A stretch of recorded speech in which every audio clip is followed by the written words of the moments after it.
As if the McCrispy couldn't get any better, Bacon and Ranch just entered the chat. The Bacon Ranch McCrispy, available at participating McDonald's for a limited time. Ba-da-ba-ba-ba. Scott for Scots here. You ever want to grow new grass faster? Kind of like when you press the 2 times playback button on your podcast so you can speed through episodes. Except at Scott's Turf Builder Rapid Grass, you're speeding your way from a thin and damaged lawn to a thicker, stronger one in just weeks. Bit too fast, maybe slow it down. Okay, let's just go back to normal speed. Get a bag of Scott's Turf Builder Rapid Grass today. It grows grass 2 times faster than seed alone when applied at the new lawn rate, subject to proper care. Feed your lawn. Feed it.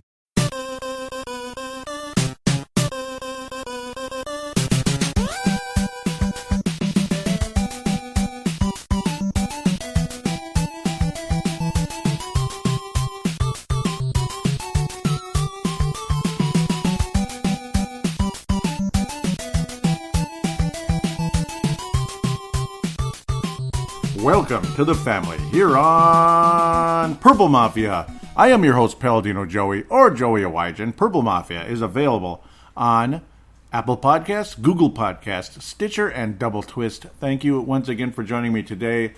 Here in Golden Valley, Minnesota is where I'm located, and it's a warm, sunny afternoon, at least at the recording of segment number 1 here. Post-game segment, of course, like we always do. The Minnesota Vikings started this game out horribly, trailing 21-0. But after that, the Packers wouldn't score again with 14 minutes remaining the rest of the game. 14 minutes remaining in the second quarter. The Packers would not score for virtually 3 quarters. The remainder of the game, and Dalvin Cook and Alexander Madison, and I guess a certain quarterback named Kirk Cousins would combine for about 200 yards rushing, about 7 yards a carry. Yeah. About 200 yards rushing, 154 in terms of Dalvin Cook. And the Packers never score another point the rest of the game. The Minnesota Vikings offense absolutely dominated. And again, the Vikings defense, after an awful start, absolutely dominated. So the Vikings won, right? The Vikings won the game. I mean, of course the Vikings won. I mean, Green Bay scoring those 21 points was pretty disgusting in the first, 16 minutes of the game, we'll say. Pretty disgusting stuff. Some of the worst vanilla defense you ever saw. And then the Vikings defense flat out took over. And you saw Dalvin Cook just absolutely dominate time and time again. A focus on the run. It was beautiful. No, the Vikings won it, but scoring only 16 points and some of the most horrendous bull crap turnovers you've ever seen. And the Vikings lose 21-16. And then yet another wasted week 2 of now 2019 in this case.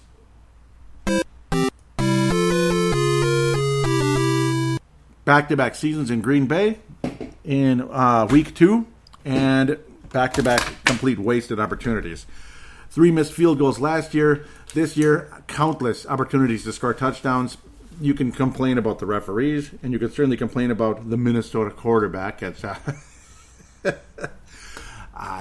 whatever. As a friend once said years ago on the NFL East to West show, the Minnesota quarterback, because he couldn't stomach Brett Favre after some of the cheap after the cheap comment Favre made. Basically, he was more tired celebrating than after the game. Of course, this was a Cowboys fan on the sportstuff.com years ago. God, I miss being a part of that website. It's just no longer exists, unfortunately. But Dylan just kind of wanted to move on, had other things to do, but still a close friend of mine, and his club is having trouble scoring as well against Green Bay and now against Denver, but at least they're ahead this week. I think it's the Chicago White Sox versus I guess Denver doesn't have a... Oh yeah, Colorado Rockies. Yep, 6-3. It's the White Sox versus the Colorado Rockies, or is it the Cubs? Let's call them the White Sox, I guess. Whatever. 6-3. Yeah, that's basically all it is. Vikings offense. Well, for the second straight week, the pass blocking not very good. Run blocking pretty good. Garrett Bradbury is not off to a good start in the NFL. But one thing to note that'll give you some hope: Corey Stringer looked pretty awful in his first season. Honestly, at least his first couple of games there, blocking for Warren Moon at left tackle, number 77. They were like, yeah, I mean, there were just images of him just kind of standing there as Warren Moon got sacked. Not off to a good start. Garrett Bradbury, same thing. He's getting pushed backwards time and time again, and that's not good, but we'll just have to wait and see, I guess. He's got a long, long career ahead of him, or at least we hope so, as Yeah, we hope it's not a not-for-long career for him. It should be a long career. Should be. Should be. Yeah, of course, our high draft picks in the offensive line lately haven't turned out so great, I suppose, at least in the first round, Mac Khalil and others. But Stringer was a first-round pick, and he turned out okay. To the point, though, I left somebody out. The great running game and this and that, and I left the jailbirds out too. The referees. Was it really a bad officiated game? Not really. It was just a weird officiated game. Now you get these gosh darn Mickey frickin' offensive pass interference calls in the end zone that are not the kind of pass interference you're expecting. You're thinking, okay, yeah, he pushed off like Nate Poole and all those guys. He pushed off. He just pushed off. Or was it Drew Pearson? Excuse me, I'm getting it mixed up with the famous Arizona play back in 2003. The No by Paul Allen, of course. Drew Pearson. Let's not mention that name on this show, even though it's a long time ago. Offensive pass interference on what should have been a touchdown. Vikings wind up with a field goal. That's great. It just makes you feel all warm and fuzzy on the inside. At least we got a field goal out of it. Yeah, because of course we couldn't score after that because our quarterback's accuracy was just not accurate. It just wasn't, and it wasn't the entire game. I'm just so happy Kirk Cousins attempted 32 passes in this game. Wasn't it fun? And yeah, it's one thing when you're behind and all that and you got to attempt more passes. But I swear, it's like you just don't want him to even have the ball. I mean, and you're paying him $28 million. You'd think it's Christian Ponder. And gosh, he came out of the same draft as Christian Ponder. My God, that draft is a joke now, isn't it? Andrew Luck, stuck for Luck. He doesn't even play till he's 30 because of off injuries and all that, being oft injured. Jake Locker, Christian Ponder, RG3. I mean, couldn't we go on? Blaine Bleepin Gabbard, who couldn't complete a pass to the sky. That's how much he sucks. Kirk Cousins today, I don't know. He didn't look much better than Blaine Gabbard or Christian Ponder, did he? He just didn't. Fumbled, and he recovered it, or at least his teammate recovered and saved the day. Second time, just like the next bleeping play, he does fumble and loses it. That's just great. You see him running with the ball. Okay, good. He got the first down. Yeah, but the ball's not even in his hands. Like, just whatever. Do you want him to run? He might fumble it. You want him to pass? He might throw an interception. You want him to do this? You want him to do that? And then there were some plays that were not caught that probably should have been. I mean, you had a play to Adam Thielen that probably should have been caught, but then countless others that were overthrown. You had a play to Stephon Diggs that would have been a sure first down that should have been caught. The Vikings ended up having to punt. Colquitt was pretty busy today, especially after we thought there was an offensive surge in this game. Colquitt was insanely busy because the Vikings were not converting on third down. At the beginning of the game, the Vikings couldn't stop a third down for their life as the Packers literally rolled on 3 straight possessions into the end zone. I mean, it was just like, this is going to be a blowout, as they say in the old Canadian, as they say in the old NHL games on the PlayStation. No question about this game. It was a blowout. And that's where it was heading. It looked like it was going to be 55-10. And, that was it. I mean, the Packers, gosh, what was it, like 11 consecutive series they couldn't score? And the Vikings still lose the game. Isn't that just great? And it wasn't because the Packers' defense was spectacular. It's because Kirk Cousins was friggin' horrible. To throw in a New York accent. Friggin' horrible. Dalvin Cook was spectacular. This is your franchise player. This is absolutely your franchise player, like I put into the in-game thread. Ladies and gentlemen, I present to you your 2019 Minnesota Vikings most valuable player, number 33, Dalvin Cook. It's Dalvin Cook. It absolutely is. And Alexander Mattison, can I keep saying it? This guy is starting running back material. What a nice pick. What a nice draft pick in the third round. I mean, you're trading down. You wind up with him. Amir Abdullah had a nice hit preventing any type of return. Absolutely no interference or roughing the returner, whatever the heck you want to call it anymore. Interference, blah, blah, blah. Whatever. It was a great play by Amir Abdullah. He was able to run the ball once. There was nothing spectacular there, of course. Mike Boone, wouldn't mind seeing him get in the game, but unfortunately not the case at this point. Madison is starting running back material, but Dalvin Cook is a grand slam home run. He's not just a home run threat, he's a grand slam home run threat, like Miguel Sano last night. That was awesome in the doubleheader. The Twins Can I get off topic here for about 30 seconds and go down memory lane? Last night's game for the Minnesota Twins in Cleveland, Ohio. The second of a doubleheader, which the Twins amazingly swept. I can't believe we actually accomplished that, the Twins, considering how they played against Cleveland this year. But it reminded me of the 91 Twins, Game 5, Toronto Blue Jays, and of course the Sky Dome, back in the good old days, in the ALCS, the old Sky Dome, which still is the Blue Jays Stadium, if you can believe that, Toronto Blue Jays. The Twins fell behind early, and it just kind of it just built up. It was like 5-2, similar to the Twins, 5-2, 6-2, something like that. And then the Twins started hitting home run after home run, started scoring. There's a big 3-run homer, and then Mike Pagliarulo basically hit the clincher, kind of wrapped things up down the stretch. The Twins trail 5-2 last night. They end up tying the game up. And then you have the app open, MLB at bat, as I'm working my ass off on a Saturday. Isn't that exciting? And you see all 3 bases lit up, and then they just disappeared. And it's 9-5. I'm like, oh, God. So then immediately I switched over to the live feed, and it was Miguel said, no, it was first career Grand Slam, and that was pretty damn cool. Kind of reminded me of the 91 Twins when they ended up taking the lead, and because last night's game pretty much puts the Twins in position to win the American League Central and onto the postseason, God forbid, against the Yankees or the Houston Astros. It is what it is, but they're going to make the playoffs, and this time actually have a series, not just a one-gamer in-and-out crap like we did with the Yankees. So with that said, let's move back. That was cool. It just reminded me of the 91 ALCS. Sorry about that. Dalvin Cook is a Grand Slam threat.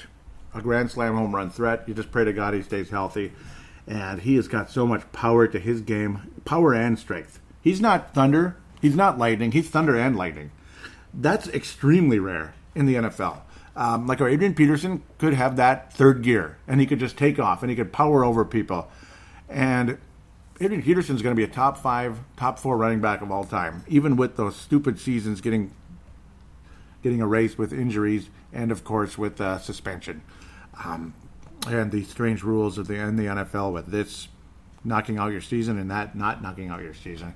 I don't know. I don't even want to get into it. I just don't. I mean, they talk about it enough everywhere else. I think a lot of you are tired of some of that conversation. There were times in this game it looked like the Vikings couldn't stop Aaron Jones. And then all of a sudden the Vikings constantly did stop Aaron Jones. Early on, it was ridiculous. He wound up with a 5.0 carry with only a 15 long. It was just 7 yards, 10 yards, 7 yards, 10 yards. And it drove us insane. I mean, you can't make a bleep and stop with Aaron Jones. And then, of course, during the final drive, when the Packers were able to burn a lot of time, there it was again, Aaron Jones. And, of course, the other Aaron, that guy. The first couple drives, he looked like it was 2010, 2011, 20 whatever, when Aaron Rodgers was a league MVP. Looked like the same guy again, and he kind of is still. And then the frustration took over, LaFleur, this and that. He didn't like wearing the wristband on his arm and all that. Like, I know what I'm doing, blah, blah, blah. I'm a legend. I know what I'm doing. I've been here forever. I don't need all this coddling.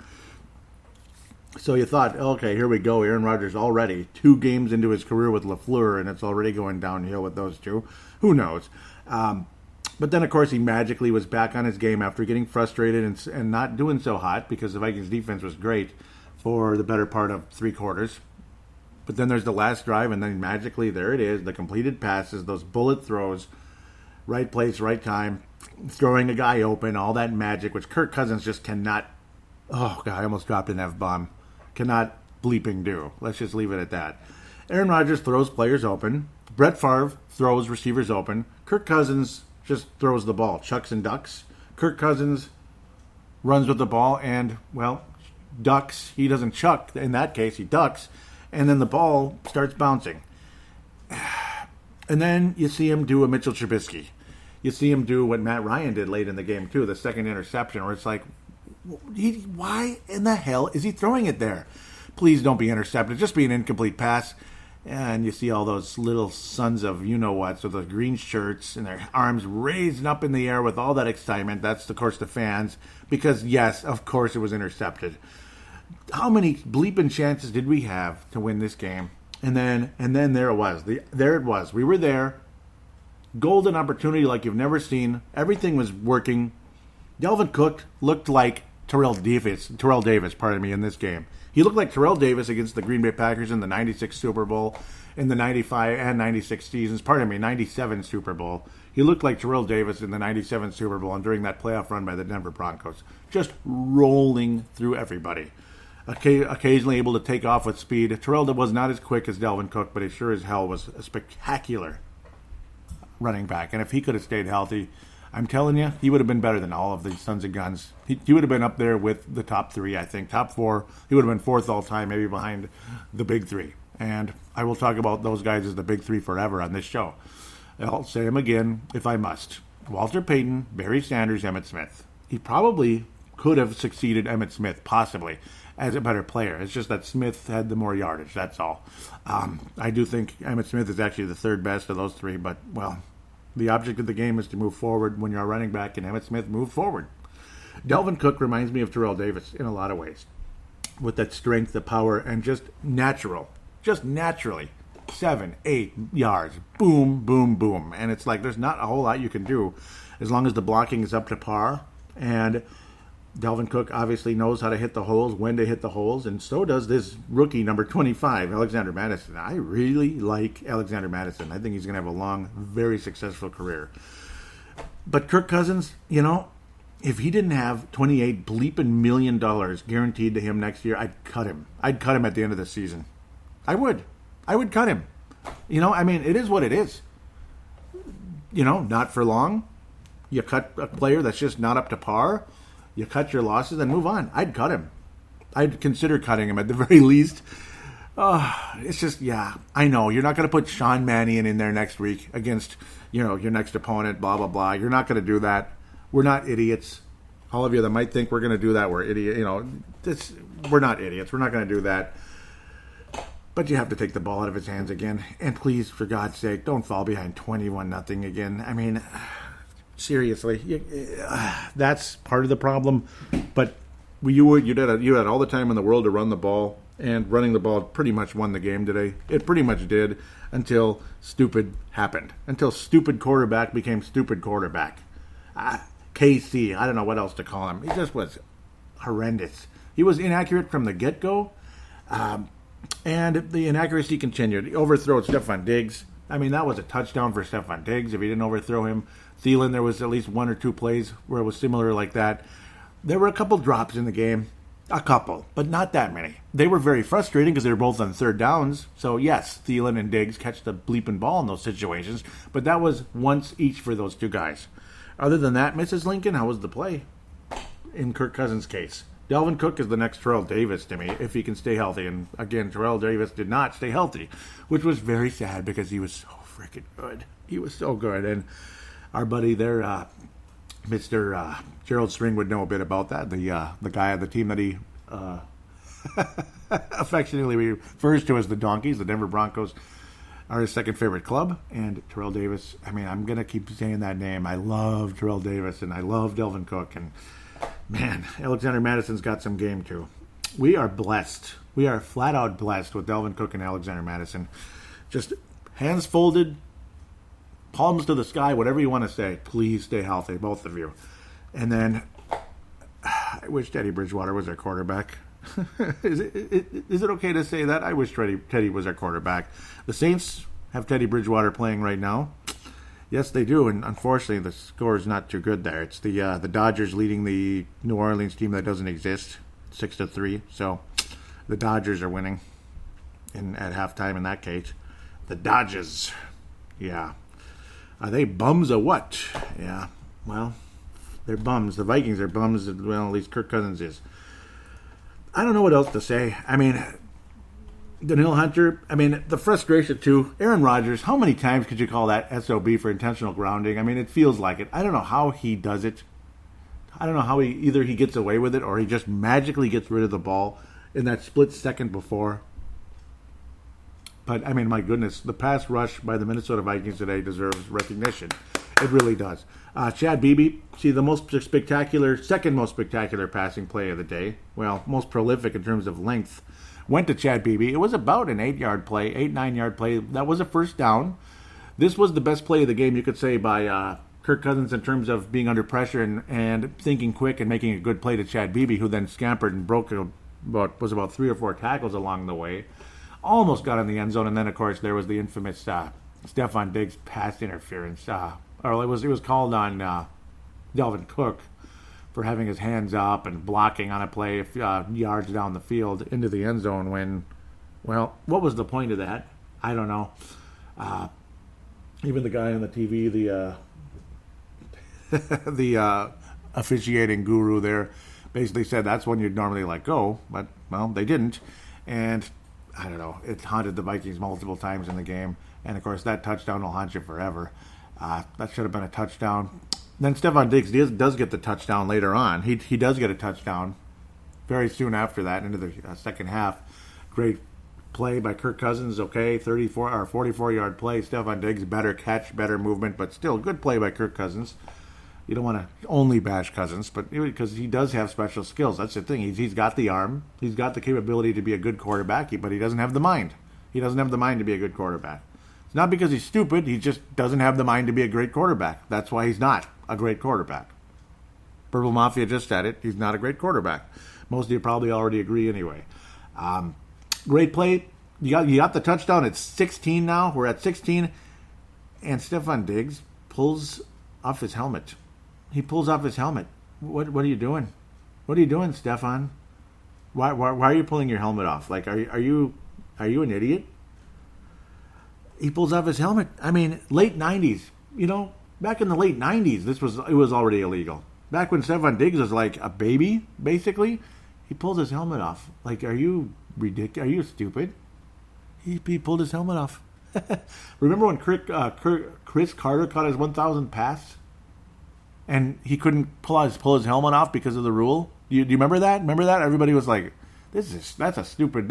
You can't just make an exception. This is the year 2,000. 19 years ago.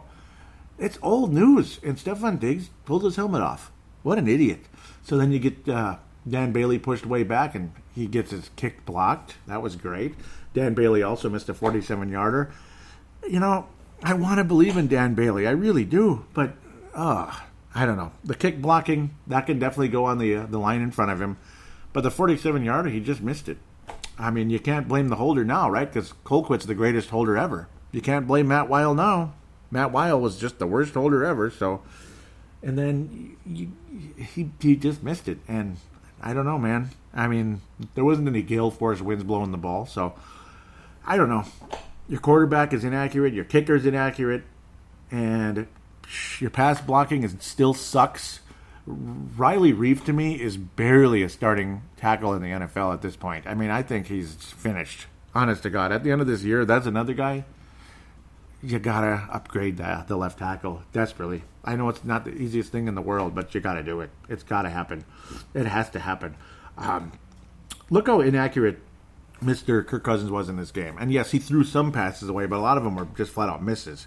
Stephon Diggs was targeted 7 times, and the only catch he made was the 49-yarder. Isn't that unbelievable?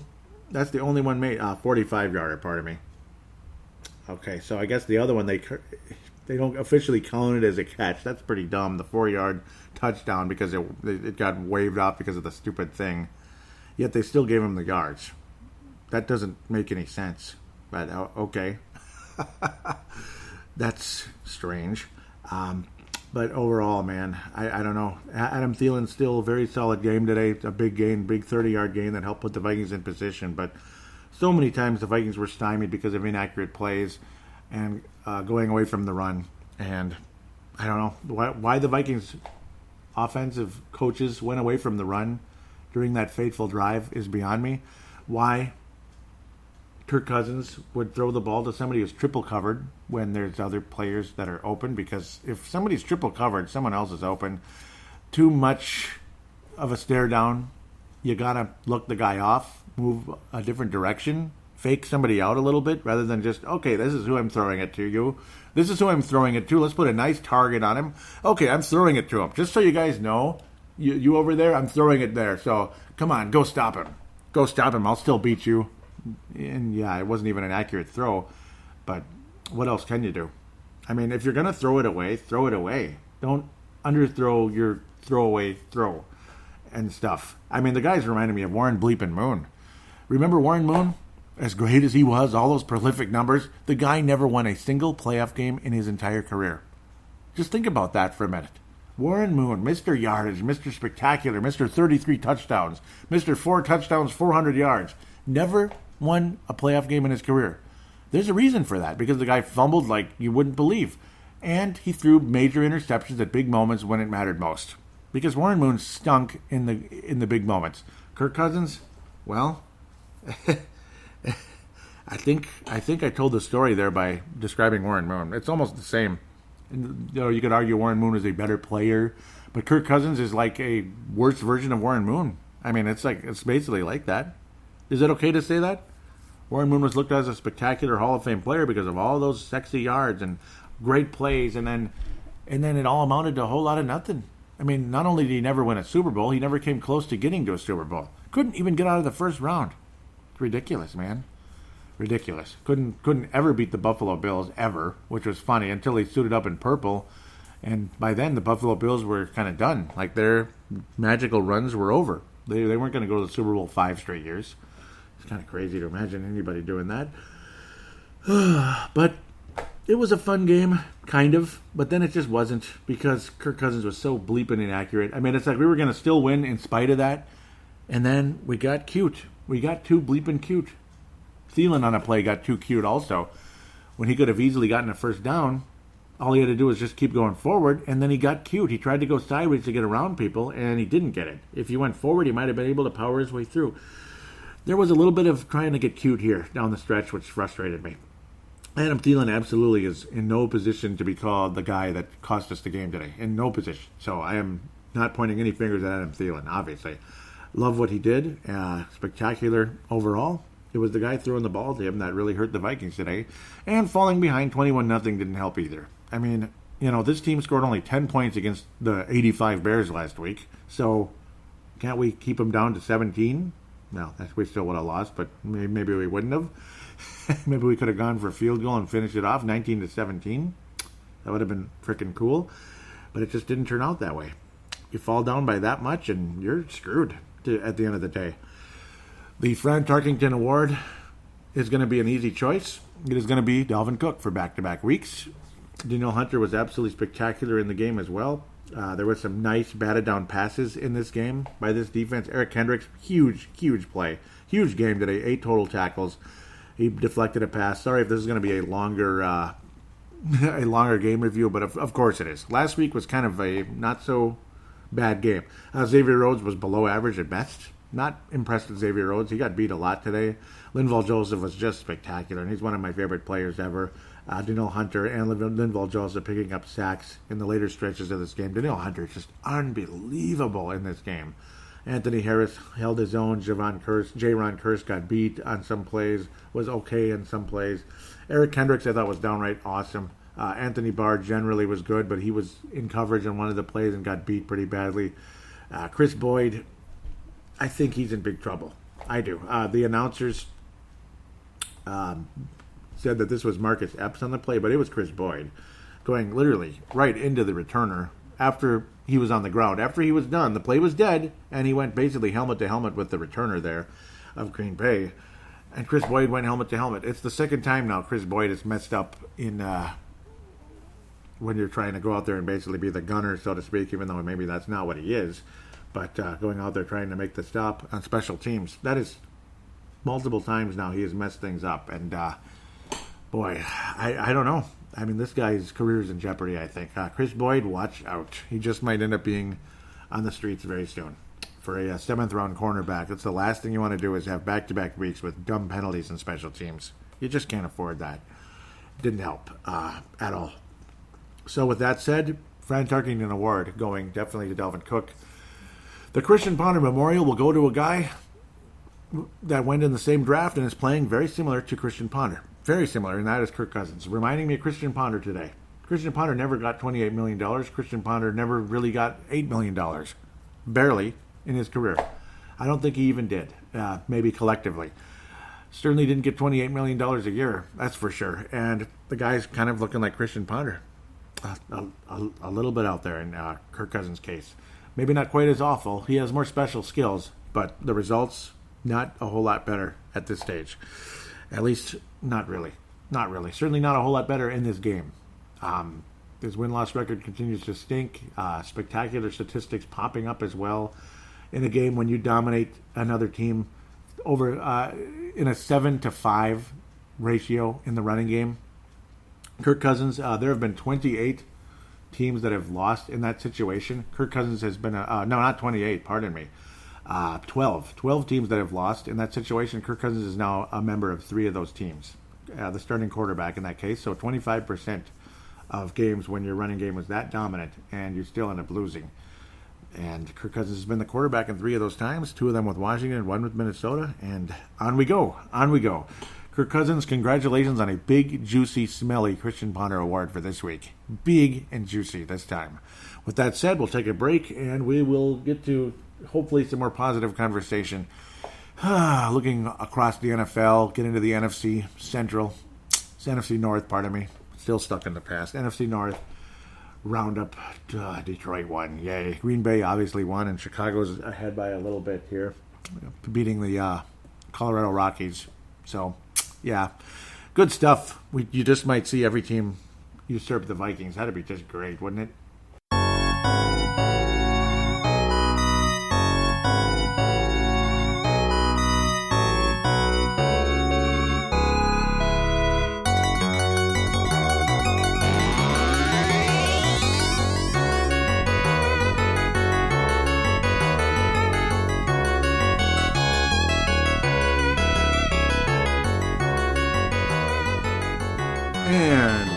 Back here on Purple Mafia, segment number 2. Time to look around the NFL a bit, and of course, emphasis on the NFC North and next week's opponent, which is not the NFC North this time. This time we will be heading to the AFC West. The Oaktown Raiders. As one of these decades, it'll be the Los Angeles Raiders, or excuse me, should I say the Las Vegas Raiders, as we like to have teams moving back to LA again. The Rams were originally LA. Oakland was originally Oakland and moved to LA and back to Oakland and now to Las Vegas. So I don't know. If you're an NFL historian like myself, you're just kind of like, they're just the Raiders. You know, the autumn wind is a Raider and they're the Raiders. This time it's going to be Las Vegas. Okay. Maybe in about 15, 20 years from now, maybe 30 years from now, there'll be the Houston Raiders or the St. Paul Raiders or the Vancouver Raiders. I have no idea why I'm even saying these kind of crazy things, but after a game like today, whatever, you know, let's just keep going. I thought I had some addendum and errata to get to, but I'm not even sure if I do. If it comes back to me, I'll get back to it. Philadelphia and Atlanta, they are kind of grinding it out right now, 3-3 score, kind of similar to the second round game that still haunts me, you know, about a year and a half ago. Still haunts me to this day. Different location this time around. Atlanta failing on a field goal attempt just recently. Much to their chagrin, Mr. Bryant there, the kick is not even like, no, it was kind of like, I don't even know who to compare that to, like Blair Walsh. Yeah, it was a great kick. 3-3 midway through the second quarter. Great game. You got the Philadelphia Phillies versus the Atlanta Braves. So, yeah, the Atlanta Braves, watch out. If the Twins actually survive, just might face them in the World Series again. Wouldn't that be something? And also, anyhow, before I get too far into that nonsense, Monday Night Football will not see Darnold play. He is out going into next week, so that's unfortunate. Going into this week anyway, Cleveland Browns, after their shellacking last week to the Tennessee Titans, they will hope to rebound and defeat the New York Jets, which I think is quite possible. The Tampa Bay Buccaneers go from an awful team, one cocky quarterback versus another cocky quarterback. The Tampa Bay Bucs go into North Carolina and defeat the Panthers 20-14. How about that? Jameis Winston actually winning a game. What are they like? Yeah, they're just awful. They've been really bad the last year and a half here, like 4-14-ish. They stink. Buccaneers stink, and it is what it is. But they're 1-1, and the Carolina Panthers are not. They're 0-2. Cam Newton lost another fumble, didn't throw for a touchdown. He did get 333 yards. Jameis Winston didn't have a turnover in this game and actually had one of his better games in a while, 103 quarterback rating against a Carolina team that once upon a time was pretty good. It seems like yesterday they were pretty good, and they're just not anymore. They just stink now, and I guess that's just how all there is to say about them. Peyton Barber, that name sounds familiar, at least the last name does. 82 yards and a touchdown along the way for the Tampa Bay Bucks. Christian McCaffrey, not even close to last week, where he demolished their opponent last week. 2.3 yards a carry. Tampa Bay Buccaneers defense looking like the good old days there. Greg Olsen dominating in the receiving department for Carolina, and Chris Godwin, 121 yards. Wow, not bad game for them. Let's keep moving, though, quickly here, because I don't think a whole lot of people are too excited to hear about Tampa, Carolina right now. Cincinnati looks like the Bengals of old back in the 90s when they were winning like 2 or 3 games a year. They were basically what the Browns were the last 5 years. They were just awful. And Andy Dalton, well, he puts up the numbers and he turns the ball over. And they got demolished by Jimmy Garoppolo. About 300 yards, 3 touchdowns, 41-17 in Cincy, Paul Brown Stadium. One of the cooler looking end zones anyway, with those unique uniforms the Bengals wear. Classic San Francisco uniforms, the greatest all time, the Joe Montana era, which is what they've been back to for quite a while now. 49ers look good, 2-0, but so do their rivals there to the south, the Los Angeles Rams. They look awfully good too. We'll get to them momentarily. 41-17. San Francisco rolling over Cincy-Dincy. Teeny-weeny Cincy-Dincy. We'll leave Detroit, the Los Angeles Chargers, we'll leave those two alone momentarily. Come back to them when we get to the NFC North. The Tennessee Titans, not such a great game this week. Only score 17 against a not-so-bad Indianapolis Colts team, which is not sucking for luck. They're just, well, kind of sucking without luck. But Brissett's doing okay, though, for himself, actually. 3 touchdowns and an interception. Only 146 yards, but not bad. He's versatile. He's mobile. And he's a good quarterback. Honestly, he's not bad. He's one of the better backups, and, well, he's a starter now, and he wasn't really any worse than Marcus Mariota, who came out of Oregon as highly touted. Did he outplay Marcus Mariota? Yes and no. In some ways, yes. Other ways, no. Not as accurate, but more efficient, we'll say. Despite multiple turnovers in the game, which didn't help. He lost a fumble and threw an interception, where Mariota just threw a touchdown along the way. Jordan Wilkins, 82 yards on the ground with a 55-yard scamper that did not get in the end zone. Unfortunately for him, Marlon Mack, solid. But Jordan Wilkins, that breakaway speed along the way there, some good blocking. Derrick Henry, 81 yards on the ground for the Tennessee Titans, my favorite player on the Colts. Only got 2 rushes in the game. Naheem Hines, I would love to have him on Minnesota for special teams, but I don't know. They don't even use him, do they? Bummer. I don't know. I cannot believe Adam Vinatieri is still around. Wow, that guy's a son of a gun, isn't he? He's really something. But, oh well, we'll see what happens with the Indianapolis Colts. Some people think they might actually make the playoffs. We'll see. They beat Tennessee, though, on the road, so that's pretty impressive. Talk about impressive here. The Miami Dolphins are tanking with the best of them all time. One of the best tanking teams of all time. Love their colors. I've always liked the Miami Dolphins. Always had kind of a soft spot for the Miami Dolphins. And being somebody who's fond of the Patriots, unlike most of you, unfortunately, I'm fond of the New England Patriots. The Dolphins have been a thorn in the side for New England for years. And, well, on the road, the Miami Dolphins scored 0 points. This is, on the road for New England, that is. In Miami, Hard Rock Stadium. Miami Dolphins scored 0 points. The New England Patriots wound up with 43. Yeah, 43 points. 43 points, that's all. That's just 43 to nothing, That's not too bad.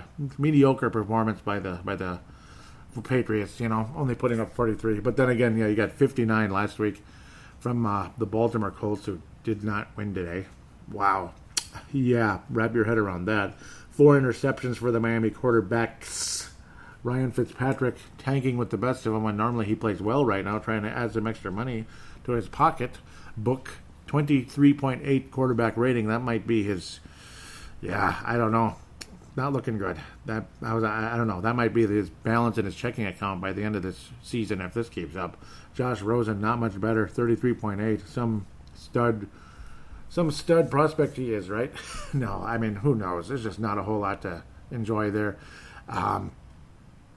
Mr. Brown almost broke his neck there after his touchdown doing the little Miami leap, I guess, into almost fell. It looked like he fell backwards, almost breaking his neck there, getting his first touchdown with the New England Patriots. Julian Edelman, Rex Burkhead, Josh Gordon, all these guys. Rex Burkhead is actually obviously a running back who can do some receiving. Well, Patriots can't cry that they don't have a whole lot of good receivers this year, that's for sure. They have the talent. It's just, my goodness. I think this Patriots team has a chance to win it all again. I think most of you understand why I would say that. Not because Joey loves the Patriots, but because, I think we've seen the last 15, 20 years here of New England football. Their chances of winning the Super Bowl this year are probably better than anybody else right now. And even though it's just the Dolphins, they still look great. Buffalo, how about the Buffalo Bills? 2-0 against the Giants in MetLife Stadium. Yeah, it's the Giants, but Barkley had a nice game. Barkley had a very nice game. 107 yards on the ground, a couple of receptions, got in the end zone. Josh Allen, the running quarterback, only 21 yards rushing, but 2 touchdowns in the game. Not bad, eh? Not bad, eh? Josh Allen, 28-14, doubling up the Giants on the road. Even though the Giants stink, they're still not the easiest team to beat on the road, when you're in their house, so to speak. Good game by Josh Allen, not a good game by old Eli. A couple of interceptions against the Buffalo defense, that ain't bad. Frank Gore, thankfully for him, out of Miami and on a winning ball club right now with Buffalo. The legend, Frank Gore, who will be in the Hall of Fame for sure. First ballot, he's going to get in. 3.6 a carry, just a solid Frank Gore kind of game. No explosion, only a 9-yard long. That's all. I mean, that's Frank Gore 10 years ago, and he's still doing it with the Niners, back in the day. Saquon Barkley, a little more exciting, 27 yards, getting in the end zone on that play. Got into the century mark, 6 yards a carry. The Giants managing to hang in there pretty well at times, but Buffalo just a flat-out better team, and good for the Buffalo Bills. Steven Hushka, the former Sea Chicken, dominating with the Bills there. I mean, how about them Bills, eh? But again, it's not like they're playing the Patriots or anything. Just wait till they have to play them. That'll be a test. Rematch of the 2005 Super Bowl, where the Pittsburgh Steelers ended their little drought and got their 5th championship. And Ben Roethlisberger's first, and finally Bill Cowher, old, whatever the heck you call that look that he does. I forget what they call that. Just that cut lip look, whatever the heck it was. Always making that look, because he's the Pittsburgh Steelers, we're tough, we're Pittsburgh tough. Well, they suck, and the Seahawks aren't that good either. People out there still believe Pittsburgh's a playoff team. They're not a playoff team. I'm sorry, they're just not. Seattle's 2-0, Pittsburgh's 0-2. I don't think Pittsburgh's making the playoffs, and that division is awful. That AFC division stinks. Seattle got revenge on that Super Bowl, as much as that means 14 years later. It doesn't mean anything. Roethlisberger's like the only Steeler still there, and he's not even close to what he once was. He just isn't. Something called Mason Randolph took over for a banged-up Benny, old Big Ben. Couple touchdowns and interception. Russell Wilson efficient as you-know-what, despite the fumble. 4 sacks on Wilson. That's hard to believe, because Steelers' defense still has something to it, but they're kind of a hit-and-miss defense. They really are. Rashad Penny, the rookie there for Seattle, leading the way on the ground with a touchdown. Chris Carson also helping out. My goodness, that's a good team, isn't it? Well, no, they're not. Neither team here is good, but Pittsburgh, I don't know. I don't think they're a playoff team. I'm going to just keep saying it until they finally get eliminated from the postseason. Classic old school NFC East rivalry renewed again with the awesome Case Keenum, and unfortunately he's 0-2 on the season, but putting up solid numbers. Good for him. Old $100 million give up the Bucks. Prescott leading his club to 2-0. 31-21, nice solid win by the Dallas Cowboys. I don't know, I hate saying that name. Case Keenum, very efficient. Prescott, a little better. Blah, blah, blah, blah, blah. Both of them in the hundreds. Ezekiel Elliott, fresh with that gajillion-dollar contract. Okay, it was like $90 million, but yeah, it's a lot of money.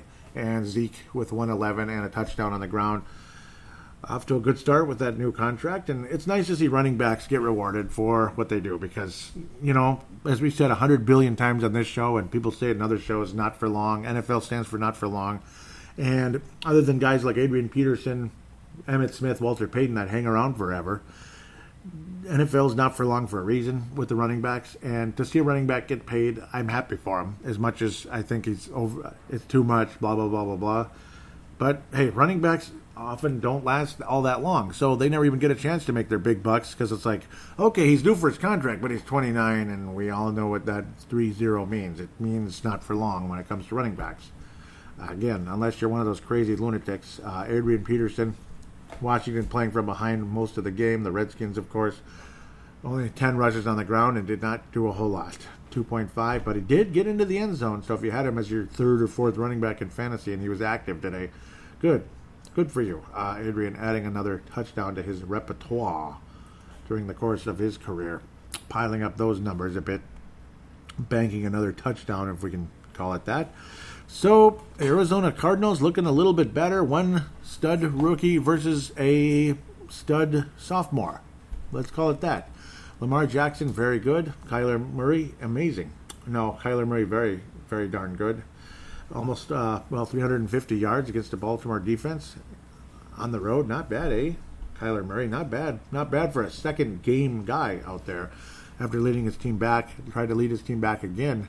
Strong fourth quarter there, but unfortunately came up short this time around. No tie, just a loss, just a flat-out loss. Their first loss of the year, 2 games into the season. So, okay. All right, Lamar Jackson a bit better in the efficiency category. But go with both quarterbacks. Hey, this tells you it's a bright future in the NFL. David Johnson struggled mightily against that Baltimore D. Whew. And, again, Arizona was playing from behind the whole time, and I guess they're kind of used to that the last 5 years or so. Touchdown for David Johnson, leading his team back into the game, or at least helping with his young stud quarterback. Lamar Jackson ran for 120 yards on the ground. Very efficient, very exciting quarterback in Lamar Jackson. Future's bright in Baltimore, and they will make the playoffs. I apologize. I was going to go with Baltimore for so long, but I went with the Jets. I just had a weird feeling, but it's going to be the Baltimore Ravens. They're going to win the division in the AFC North, and they will make the playoffs, and they'll be the only team in this division to make the playoffs, in my opinion, unless Cleveland really can change. But I don't know. As much as I don't like Greg Williams, that whole back and forth with Greg Williams and Odell Beckham, I don't like Greg Williams at all. I think he's a POS. I think he's bad for the NFL. I think he should have been banned a decade ago. I think he should have never coached again. How the F he ever coached another game again is beyond me. He's in there, tried to injure, it's funny how at the time, I believe, I'm forgetting if they had just moved to LA or they were going to. I think they were still St. Louis. That Jeff Fisher was still the coach, and Greg Williams was the defensive coordinator. Teddy Bridgewater is sliding, and the player went helmet to helmet on Teddy and caused a concussion. Great stuff. And it's just like it just constantly happens. Oh, take the head off the beast. Yeah, you almost took the head off a player, not the beast. So a young up-and-coming rookie player, that's real smart. Teddy Bridgewater is a rookie at the time.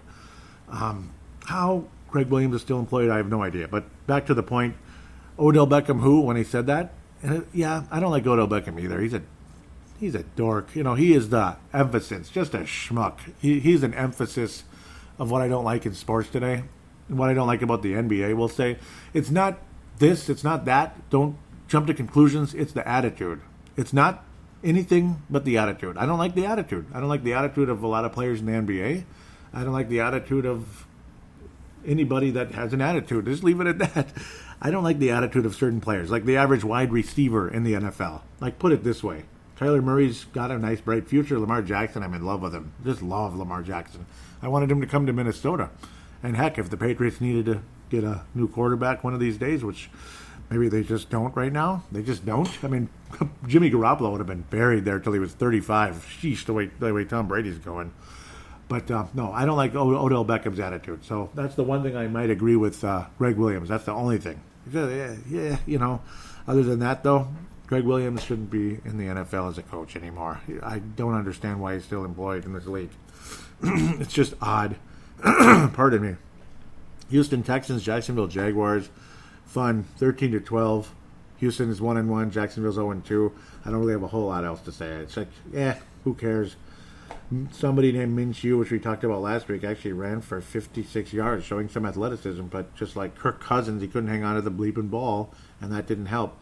Deshaun Watson is not doing so hot either, and it's too bad. It's sad to see him struggling out there, as good as he was for that doggone ACL. I feel bad for him. I like Deshaun Watson, man. Oh, see, again, though, what I'm getting at, it's just the wide receivers and certain players in the NBA that I don't like. It's the attitude. I love Deshaun Watson, and but it sucks to see him struggling. Houston did win, though, 13-12. Yay. 13-12. Wow. Texans are just ugh. So next week's opponent played one of their big rivals in that division there, AFC West. I love that division. It's so classic. Oaktown Raiders. Will they ever play in Vegas? I don't know. One of these decades. The Rams and the Saints, the rematch of the NFC title game, and well, the Rams showed them today. They proved everybody wrong by, like New Orleans should have won. Well, the Rams are 2-0 and they stomped New Orleans today. And Drew Brees got hurt. Drew Brees got hurt today.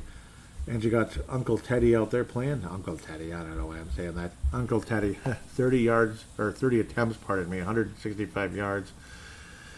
Just mediocre, unfortunately. This might be why local scribes like Patrick Royce say, "Why is everybody so obsessed with Teddy Bridgewater? He's mediocre at best. He was never anything." Well, games like this kind of fuel his opinion. Teddy Bridgewater very mediocre for the Saints today. I guess it is what it is. Even though you have all the weapons, the Rams defense is pretty good. I mean, it stifled Tom Brady. And it stifled this Saints team pretty badly today. And injured Drew Brees. Maybe Greg Williams might be back with the Rams again. Okay, sorry. He's with the Jets. Thank God the Vikings don't play the Jets this year. So we'll hear what happens with Odell and versus the Jets here coming up tomorrow night. 27-9. The Rams roll over the New Orleans Saints. And they wore the mediocre, boring uniforms. I don't know why. Other than I guess the Saints love wearing their dark ones. Come on, wear the cool uniforms. Why'd you wear the mediocre white ones? Wear the royal blue and the gold and the bright yellow. Oh, it's beautiful. Just that fly yellow and the royal blue. This other thing, it's just okay. It's just okay. I mean, that's all it is. That's all. But nice game for the Rams. They look awful good again. And it's going to be between them and the Niners for that division there. NFC West, pardon me. So, it looks like we're going to be moving on now into the National Football Conference North. The Bears. Chicago Bears with the Polish sausage and all that good stuff. Well, they beat the Donkeys 16-14. They managed to get into double digits in Power Field, whatever we want to call that. Denver managed to get 11 points trying to make a comeback, but it fell short. It just did. The Bears and the Broncos look kind of similar with that orange and navy color, navy blue kind of combination. They look kind of like their cousins almost. Who cares? Why do I even make these statements? It's kind of weird. Mitchell Trubisky only attempted 27 passes. Somebody named Joe Flacco, who used to be quarterback of the Baltimore Ravens, on a kind of sucky team with Denver, just like Flacco was kind of sucky with the Ravens. Accurate and efficient was Flacco, but not proficient. Not spectacular, not that great. David Montgomery was solid on the ground. Cordell Patterson had a couple of good rushes, one for 46 yards. Gotta like that. I remember seeing that, and that kind of got things moving in the Bears' favor. Finally got the Bears into double digits along the way. That definitely helped. And the Bears kicker made all three of his kicks, and he made the extra point. Unlike Dan Bailey today.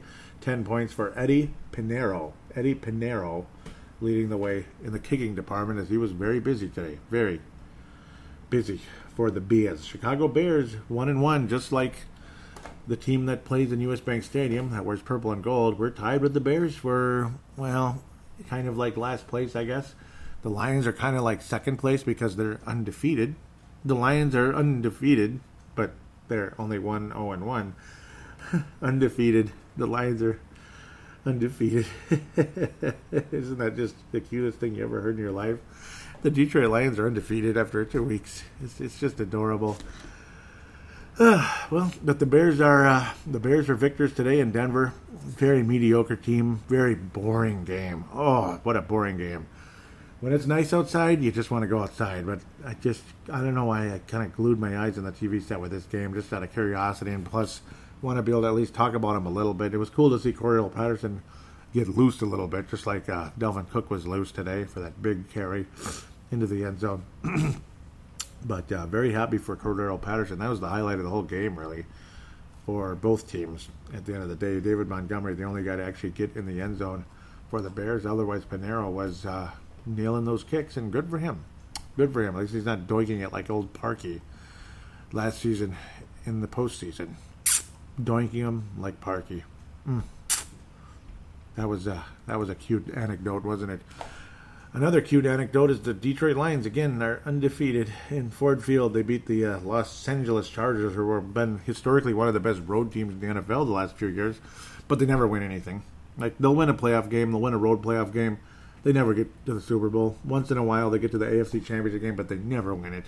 Only in '94, and that didn't mean anything because Stan Humphries and Natron Means and all that, they were, Natron Means was good, Humphries was okay. But you went up against a freaking, juggernaut, the 94 49ers. I mean, good luck. I mean, Steve Young was on a mission. That was just his year. And they had Ricky Waters, and they had Deion Sanders for that one single season before the jackass went to the Cowboys, much to our chagrin. Matthew Stafford was mediocre, like always, putting up the numbers but getting multiple interceptions. He would have had a much higher quarterback efficiency rating if not for that. Phillip Rivers not so good against an improving Detroit defense. I mean, give Matt Patricia credit. The defense is better. It's better. It just stunk in the second half against the Cardinals last week because Kyler Murray actually was on a mission, and he went number one overall for a reason. The Chargers dropped to the same record as a lot of us, 1-1. Detroit's 1-0-1. Well, at least they're not like the Vikings getting killed by Buffalo next week or something. Hopefully the Vikings can take care of business against the Oakland Raiders in U.S. Bank Stadium. I would freaking hope so. God. But Detroit, though, just an ugly, boring game, a lot like the other one. The most interesting game by far in the NFC North was Minnesota-Green Bay, and it's not even close. And let's be honest, was it that exciting with all those freaking punts, all those attempts that looked like they're going to turn into something that didn't? And then you had the batted up ball. That was just stupid. Ball should not be in the air. But at the same time, throwing it at triple teams in multiple cases when you had open men in other places. Kirk Cousins sucks, and that's all there's to say. I mean, that's just all there's to say. When he's doing stuff like that, he sucks. When he's, when he's just playing a more intelligent game, then okay. He has a chance to be a hell of a game manager in this league if he wants to be. With those special skills, to be a game manager with those special skills, he could be a great one. But unfortunately, he just kind of tried to do too much. Wrong place, wrong time, and same old crap. I don't think that'll happen next week against the Oakland Raiders, I would hope. But maybe. Packers lead the division, 2-0. Detroit second. Minnesota, Chicago riding third, I guess. Not looking so hot. And, let's look at the Oakland Raiders if we can humanly possibly do that. Talk about a boring game. Oh, talk about a boring game. And it looked like Kansas City. What a spectacular play it was. Of course, Mr. Patrick Mahomes. Yes, son of former Twins pitcher who stunk in Oakland. He gave up 9 home runs in 25 innings. When I saw that stat, I was like, okay, was Pat Mahomes that bad? Yeah, he kind of was. At least he was really bad against the Oakland Athletics. The Oakland Athletics always owned the Twins, especially in the early 90s. Holy Toledo. And that's when Pat Mahomes was with the Twins mostly, the early 90s into the mid-90s. And this tiny little son wearing a Twins uniform very early in his life. Yeah, wouldn't that be cool if he was wearing purple and gold right now instead of Kirk Cousins? Wouldn't that be nice? Beautiful, accurate pass was called back. Oh, that was a bummer. I believe it was to, I forget, was it? Yeah, it was to Travis Kelce, and then it ended up being called back for a hold. So that was going to be a nice highlight. Kansas City was going to go further ahead, and it didn't happen. So that was kind of not so interesting. Oakland, there is just nothing interesting about this team right now. Really, there's just not. Derek Carr is, you see moments, and then he gets frustrated, and you saw him on the sidelines talking with Gruden. I don't think this is going to work. Yeah, they won last week, and we're happy for them and everything, but Oakland Raiders are not very good. I mean, they're just, ugh. The Vikings need to beat the Oakland Raiders. There's just no excuse in my mind. You got to beat the Oakland Raiders, right? Please tell me they're going to beat the Raiders. Can we please beat the Raiders? I mean, they beat the Denver Broncos last week at home, which is like, okay. The Denver Broncos are awful. I think they're actually worse than the Raiders. They're awful. And it's sad because Flacco was a Super Bowl MVP, wasn't he? So, I don't know. It's kind of sad to see guys like that just drop off that much. It's kind of weird. Derek Carr, not David Carr. That was his older brother with Houston, which did not work out. Derek Carr, ever since that doggone ankle injury, man, the broken ankle, it's just, he's not even close, you know? I mean, you see moments, but it was against an awful Denver team last week. And today, well, Oakland took the lead and everything. They had a 10-0 lead, and they never scored again at all. And I don't know, Patrick Mahomes just did his thing out there. The guy's unbelievable, isn't he? He actually fumbled in the game on a play that he believed was, his arm was going forward. Unfortunately, the referees did not see it that way, and it looked like a fumble. It was like a split-second difference. But still an awesome game. 4 touchdowns, 443. The guy is about as unbeatable as it gets, and I like him a lot. I like Patrick Mahomes a lot. Again, you don't see any cockiness from the guy. He just plays. You can tell he just loves the game, and he's not there to show up his opponent like 50% of athletes these days. Who can we show up today? He just went out there and played his butt off, and I love him. Derek Carr, again, mediocrity at best. Oakland definitely has some promising players like Josh Jacobs, of course. Big game for him, 51 yards on the ground. On one play, 99 total yards. So Josh Jacobs is one of the main attractions for the Oakland Raiders. You don't have to worry about Brown anymore, of course, because he's with the Patriots. Josh Jacobs, first-round pick, Oaktown Raiders running back this year. So, I don't know, trading down and trading up and trading down and doing what Oakland does. LaShawn McCoy recently acquired from the Buffalo Bills to the Kansas City Chiefs, a team that's seen multiple talented running backs get busted for this and that and either never play again or wind up on different teams. Crazy situation there. With Kansas City, you kind of feel for them, don't you? LaShawn McCoy, though, there you go. There's some hope, some veteran help there, and a guy who's been pretty prolific for a not-so-good Buffalo team. Gosh, 2009 already. Man, LaShawn McCoy's been around a long time. That kind of sucks. Yeah, he's in his 30s. That sucks. So it's kind of like no wonder. And I do remember him with Philadelphia. Man, it's like eternity ago, isn't it? That's like eternity. Whew. Boy, he was a hell of a player, though, especially with Philly. In the last couple of years with Buffalo, he's all right. Really good with Philly. Man, I almost forgot about those days. Man. But back to the Raiders. John Gruden, it's just not working out. I don't know. And Oakland has stunk for, like, decades. Like, they made the playoffs once in 15 years, a couple years ago, and they had that awesome record. But, again, doggone it, they had their third-string quarterback out there, Derek Carr, the broken ankle. I don't know. I wanted to see the Raiders do well. I thought that was sweet. I thought it was cool, man. Oakland Raiders might have the number 1 seed in the AFC. And then the ankle injury happens, and, man, they drop down to 3rd place. Or they dropped down to, they were like the 5th seed, right? They dropped down to the wild card because Denver at the last second pulled away and won the division. And not only won the division, but wound up with the number 1 seed in the AFC. And they ended up taking advantage of that, and they won it all. Peyton Manning's final season. God, Derek Carr, it's been like forever since he's been like this, isn't it? It's sad. It's been years now how mediocre they've been after that wonderful start for Derek Carr. And, man, you've seen coaching changes, and you bring in the, what's-his-face, old Chucky himself, and he's not been anything that great. To be fair, Derek Carr's numbers were okay. I mean, 28-6 in 2016, but it's just, you've seen the mediocrity kind of take over ever since then. I mean, he was so bleeping good in 2015. And I remember when the Vikings actually beat the Raiders in 2015. As good as the Raiders were that year, the Vikings actually beat them, and it was so cool. But now, here we are, and it's a crying shame that happened to Oakland at the last second. Crying shame. How talented that Oakland team truly was. It's amazing how things change so quickly. And it's a mess. Vikings should be able to beat the Oakland Raiders. I mean, you got the nice young running back, Jacobs, quarterback, of course, Derek Carr. I think the Vikings defense should be fine. I mean, if they can only muster 10 points against the Kansas City defense. That's decent. The Vikings should be fine. Vikings defense plays anything like they did today, it's going to be something like 10 points for Oakland at best. You're going to see multiple turnovers, I think, from Oakland in this game. I truly believe that. I think you're going to see frustration. You're going to see nastiness, and the Vikings are going to put up like 35 points. Don't be surprised if you see a nice resurgent game from a guy who's finally admitting that he stunk.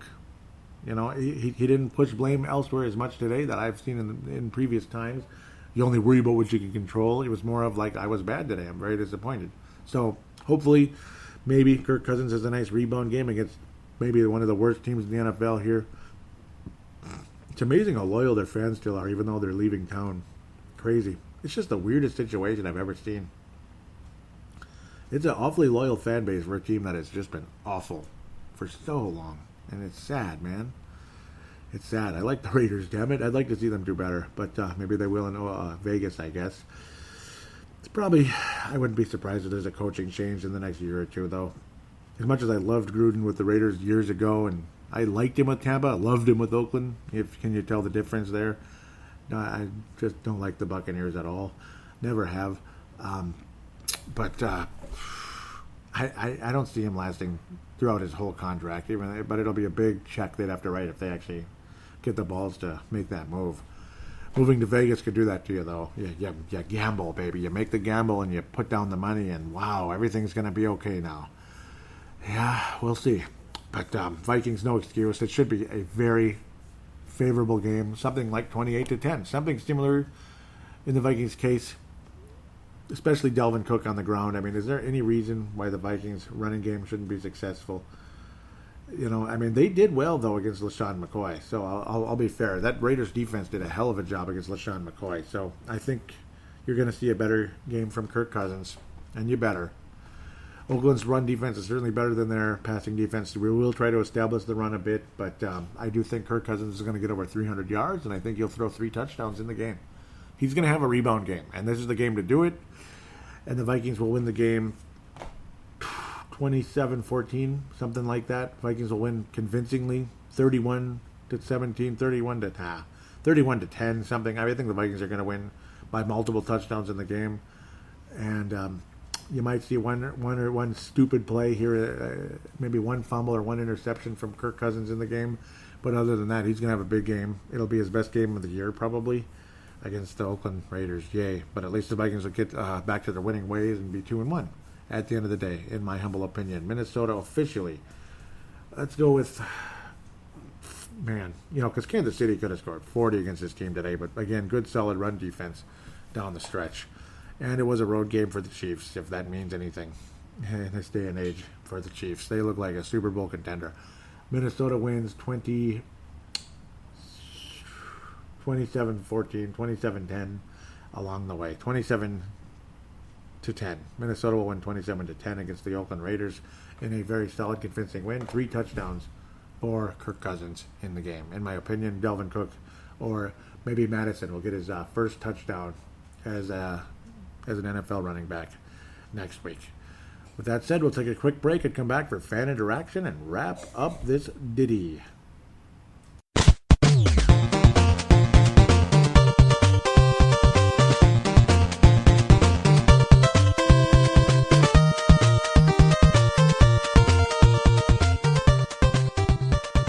And we are back here on Purple Mafia Fan Interaction segment, ready to wrap things up here. Segment number 3. Yet another week. At Purple Mafia Show is the Twitter account. At Purple Mafia Show, of course, the information will be in the show description. Want to thank Gerald String out of Nebraska for retweeting to episode 295. Little passing needed. Today, it's just like, oof. Today just was what it was. I don't even know, man. It's like all these ideas come through my head. It'll pop up here in a minute. I had something, and it's, it just pops up as I upload the show sometimes. Mad Martin says 4 plays and 76 yards. Horrible. And yeah, that's how quick it was for the Packers right out of the gate. Another series like that, and my French could be colorful. Yep, and they had a few, so I'm sure his French got pretty colorful indeed, meaning swearing a lot. Yep. Mad Martin said, what's with the kicking? Oh my God, the 47-yard miss. Holy bleep, this is looking like that Buffalo game. 12 over 100 yards already. Yep. Can you believe that? He was saying he totally agreed with me on... What was I saying? Yep, I was saying Favre was at least somewhat likable, even when he was in Green Bay. Aaron Rodgers is an arrogant dickhead, basically. And I said, I cannot stand the arrogance of that man. He is so annoying to look at, even. And Matt Martin says, that stupid bit of hair around his mouth, all he needs is a monocle. Yeah, pretty much. It looks like he's from, 1919. Doesn't he, though? Probably, some players and fans back in those days, man, might have looked like that. And let's get the monocle going, like Colonel Mustard or something on the game Clue. That would be funny.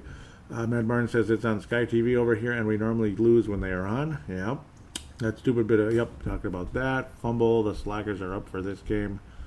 We all knew that the purple was thin in the secondary this year, and boy, does it show. Someone teach the offensive line how to pass protect. Yep, and then Cook got things going, starting the bleeding, not ready to raise the right flag, and I'm glad you didn't, and I'm glad I didn't. I almost did. Matt Martin says secondary has been sliced up pizza and we cannot stop the run. And that's what was the case for so long, and then things changed so dramatically. Back in the game, brother. Terrible officiating, and let's not discuss the kicking. And, of course, that was the icing on the cake and such when Stephon Diggs, it should have been a touchdown. And then, of course, you had a strange you have that rule now where pass interference on a touchdown basically can be reviewed. Pass interference in the end zone area can be reviewed. And it was, and... yeah, it was really frustrating. It says, feels like 2012, great running back and an indecisive quarterback. It looks a lot like that. So Adrian Peterson is now 5th on the NFL's all-time list for running backs. So yeah, big. That's kind of cool, that thing flashing around on Twitter here. Matt Martin says, seeing a lot of hate for Cousins on social media tonight. Not a fan, but I'm not ready to throw him under the bus. Still a terrible game from him. I kind of threw him under the bus today, Matt Martin. I hope you're okay with that. It just kind of is what it is. I mean, I don't know. Well, that's what it's all about. Opinions and all that. It's extremely frustrating. It really is. I'm trying to dig up the all-time rushing, too, here on the fly. As, again, like I said, it happened earlier today, despite a pretty weak number during the course of today. This is not making a whole lot of sense. That can't be right, unless they haven't been adding it. Okay, let's leave that alone. Interesting. Maybe I'll... scoring list. Okay, yes, scoring, as in getting in the end zone. Yep, so that's what was important, that touchdown. I just knew that had to do with it. Somehow I just knew it, so yep, it's the rushing yards. My apologies there, because there's always that. Rushing yards, passing touchdowns, passer rating, blah, blah, blah. Rushing touchdowns. Here we go. Then we can load up all that beautiful stuff. Yep, Emmitt Smith was number 1 there. Adrian Peterson tied Jim Brown. That's a guy that a lot of people say he's quite similar to, Jim Brown.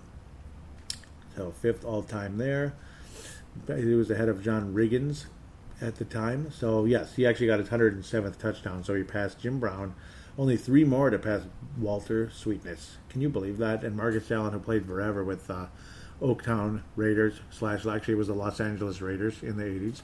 And then the Kansas City Chiefs much later on. Marcus Allen was the Los Angeles Raiders and Chiefs. 123. Adrian Peterson's chances of catching him, well, it depends on how long he's going to play. LaDainian Tomlinson, 145. And Emmitt Smith, 164. I don't see him catching LaDainian or Emmitt Smith, but who knows? Marcus Allen, maybe. Walter Payton, very good chance. Pretty crazy. So Adrian Peterson and the touchdown rushing, not yardage, but touchdown. So thank you for that. Very much appreciated. I wish I could retweet this story. I'm sure I can. Boy. Yep, there it is. I will retweet it now. Like and retweet. Should pass on the information. Pretty cool. So 5th all time. He did get his 107th touchdown today, despite only 25 yards on the ground for old Uncle AP. Yeah, Uncle AP. Well, yep, that's the end of the Twitter there. Thank you, Matt Martin. Always a legend. Thank you very much out of Northern Scotland. Let's get to the Facebook page, facebook.com/Purple Mafia Show. But also a quick shout out to MN Vikings Haven. Trevor Wickerin, the founder of that Facebook page, kind enough to allow me to post links to Purple Mafia on that page, or kind of like a plug or whatever you want to call it, spam. Hopefully you don't call it spam. I'm just kidding around. But thank you again for that, Trevor Wicker, and I encourage you guys to join that page, Vikings Conversation. And, of course, do join the Purple Mafia Show Facebook page, of course, Purple Mafia Show. Very much welcome on board. To those of you that might be newcomers, lots of Viking fans have been adding me, but I don't think it's anything to do with my show. It would be nice. Maybe the numbers will spike one of these days, but there's been good days, some bad days. I mean, it's a liked show, but it's not like I get bajillions of listeners or anything. Let's get this going. Boy, yeah, there's a lot going on this week, wasn't there? A little passing needed, of course. 6 comments here. And nothing loaded. That's great. Justin Mayer Henry out of Colorado, but now residing in Michigan with his fiancée. Very cool. Going to get married very soon. Awesome guy there. Justin Mayer Henry says, tuning in. Can't wait to listen. Thanks as always. And, yep, thank you so much, Justin. He says, perfect episode name, by the way. A little passing needed, and I wish it was related this week. I really do. Justin Mayer Henry says, great show as always. Damn, it feels good to have football back. Gerald String says, can't wait to rock PM on Monday. We'll save the passing game for later. It's coming. Be patient. Damn, Cook's the man with the plan right now. Been a long time coming for that stud. That's the thing. It really has. I mean, he was doing so good, and then he got hurt, and then last year it just was kind of lingering around, and then kind of came back sort of, and then was basically on a pitch count a la Rocco Baldelli with the Twins. Like, okay, it's the 6th inning. Okay, take him out. Yeah, he's pitching a no-hitter, but yeah, take him out. He's at 99 pitches. It's kind of like that. I love Rocco Baldelli. I think he's great. Just saying. Maybe sometimes it's okay to go a tiny bit old school. Boy, Atlanta opening things up on Carson Wentz. I won't call him this or that. I don't know. Too bad Atlanta didn't do this. Okay, let's get over it now. It's kind of old now. Old news. Mackenzie Alexander could miss some time. He's going to miss a couple of weeks with a dislocated elbow. So that sounds really bad. Hopefully there was no tendon damage, but there probably was some, but hopefully nothing like torn per se. Mark Carlson, the legend out of Iowa, says it starts already. Next man up. And, well, we struggled there for a while, and that was the veteran established guys like freaking Xavier Rhodes, who looked like crud. He was, you're hoping guys to be somewhat close, like a lot of the Packer defenders were. Like that freaking Jair Alexander, who was just a pain in the ass to go up against today for Adam Thielen. Pain in the ass. Oh, the whole game he was just like, white on rice. So when it came to Adam Thielen, and then you have Xavier Rhodes, he's like 10 yards away from the guy half the time. Like, what's going on? Gee, it was really frustrating. Leland, what are we saying amen to? Oh, okay, cool. I talked about 9/11, and I'll be doing a moment of silence here.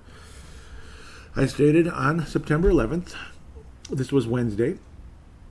9/11 was 18 years ago today already. I remember working at U.S. Bank that morning, and yes, I was at U.S. Bank as a youngster there. I was 22 at the time. 21, yeah, 2001. I was 22. I was 22 years old, yep, 79. I remember working at U.S. Bank that morning and not sure what was going on until the second plane hit. Because the first one, it's kind of like, what's exactly going on? I don't get it. Then the second plane hit, and it's like, oh, God. It went from news, that was big news going on, but it wasn't like turn everything off your news until, like, no matter what is on right now, it's only going to be that. No matter if it's some sitcom from the 80s is on, or live local news is on, or The Price is Right is on. Nope. News, flash, everything has to go to this now. And that's what happened because the second plane hit. It was so crazy. The weather was beautiful that day. It was a beautiful, pristine blue sky that day. Temperatures maybe 75, 78, 75-ish. Dew points maybe in the low 50s, upper 40s. Just gorgeous. Not a cloud in the sky. But the mood, it was such a somber day. And, of course, that was locally here in the Twin Cities. But it was like that over in New York. Just perfect day. Beautiful. The mood was so somber and uncertain. I remember seeing young men in the streets waving newspapers, yelling, extra, extra, just like the old days during the World War II and whatever. Extra, extra, read all about it, like the old days. And it was real in downtown Minneapolis. We will never forget the people who died saving the others. We will never forget those who lived saving the others as well. We will never forget the victims who just came to work like any other day and did not come home. With that said, we will now give all the above on 9/11 a moment of silence. God bless the United States of America. Thank you again, all of you that were responders, and man alive. Whew, that was unbelievable. 18 years ago. 18 years ago, somebody born on 9/11, 2001, turned the age of 18 already. Can you imagine that? Well, just like the Minnesota Twins getting their pitcher, I don't even want to remember his name, Sam Dyson. The Twins got Sam Dyson. And, well, it was basically damaged goods, and, well, we're just kind of like not counting on him, I guess. And that's extremely frustrating. Typical Twins luck, I guess, from the San Francisco Giants. The Minnesota Vikings placed Josh Doxson, the guy we just acquired, on injured reserve with a hamstring issue. So he's going to miss at least half the season here. It's not a whole season injured reserve, but we'll see. We just got him, for crying out loud, so that's pretty frustrating. Brett McCarthy's saying, for what? And I said hamstring. He says, really, I was hoping to see him this weekend, and, well, we're not going to, I guess. Another flashback here. September 13th, the Minnesota Vikings win in Brett Favre's return to Green Bay, and that was 10 years ago. So you go from 18 years with 9/11 to 10 years ago in Lambeau Field, one of the most beautiful games. And that's the second of two unbelievable memories that we have with the Vikings playing in Lambeau Field. This was a 3:30 Sunday afternoon game, and then you had the legendary Monday night game where it was a rainy day in Lambeau when Randy Moss, there was too much moss in the end zone that day. It was the most beautiful day ever. So beautiful. As everybody saw, Favre and the Packers as the best team in the league until that day. And then it was the Vikings were the best team in the league that day. And then you had the cocky, arrogant, up-and-coming Aaron Rodgers, who hated Brett Favre for doing basically what Tom Brady's doing in New England, just would not step aside. Of course, Favre wasn't 40 years old yet. He was 40 with Minnesota by the time he got here, and he played awesome. And the Vikings hung in there despite some scary moments. Some of those Packer receivers just not hanging on to the ball, like Donald Lee and such, just not quite hanging on to the ball. Bubba Franks, blah, blah, blah, blah, blah. And the Vikings hung on and defeated the Packers, and Favre enjoyed every moment of it, and it was beautiful. He got booed the hell out of it. That was 10 bleeping years ago. Man, what a fun season that truly was. Mark from Iowa says, I get excited every time these two teams meet, and reading this article has me amped up. It's great to look back in time and talk about the team and players of the past. I could never in a million years imagine that Brett Favre would wear purple, and I remember that feeling. It was just the most cool thing ever. It was so cool. He says, and then it happened. It must have been a dagger to the hearts of many cheeseheads, and I loved every minute of it. Thanks for sharing this article. Skol, Mark from Iowa. And here's an interesting flashback here from Gerald String. He says, I was at that game, Joey. Best live game I have been at, too, bar none. The electricity was unbelievable. I can't even imagine how amazing that truly was. Wow, that must have been really fun. I hope you enjoyed it. I hope that's a lifelong memory right there for you, without a doubt. So now we get to the in-game threads, and Dave Hickey's got a pretty good gem there at the end. Very busy comments, and I was vulgar, and I apologize for some of you that thought maybe a little overboard for a guy who's supposed to be a show host. Maybe not very polite, maybe not very good. And I wasn't rude to any individual person. I was just, cursing at the game itself, cursing at the moments, this and that. So at least you have that. At least I have that going, I guess, in my defense. Again, though, I apologize if I was a bit too much during the course of this one. Oh, man. Some awful moments, some good moments. I even flipped off the camera. Let's see who liked that one. Brett McCarthy and Josh Mayer Henry out of Colorado there in Josh Mayer Henry's case. All those defensive stands all went for nothing. Just like last year, the spectacular comeback and the great play by Adam Thielen, multiple huge plays by Thielen and sacrificing his body to watch Dan Carlson miss three opportunities to put the game on ice. It was just ridiculous, So it was, I saw something from Dave Hickey. I'll keep moving here. He was saying the Vikings were the least, this is an interesting comment here. The Vikings were the least penalized team in 2018, in the 2018 season. Well, the officials are making up for that today. And oh my, were they ever. Penalty after penalty after penalty. It was really something else. At the end of the day, let's see who replied here. Mark Carlson said it's overwhelming. Yes, it is. Yeah, man. Adams and Jones, yep. Oh. Mayor Henry was saying he's watching his team with Adams and Jones. Oh, look at you. But, hey, I don't blame you. Good players. Devontae Adams is a really good player. And, of course, Mr. Jones there, Aaron Jones. Tony Coleman making a cameo. Yeah, he disappeared last week, and he came for one comment here. Hopefully he's in the post-game. Tony Coleman, the legend, Hall of Famer out of South Dakota, says, somebody call the defense and remind them there's a game today. Yankee out of Brooklyn Center says, I know we lost Alexander, but Vikes playing like they have lost half the defense.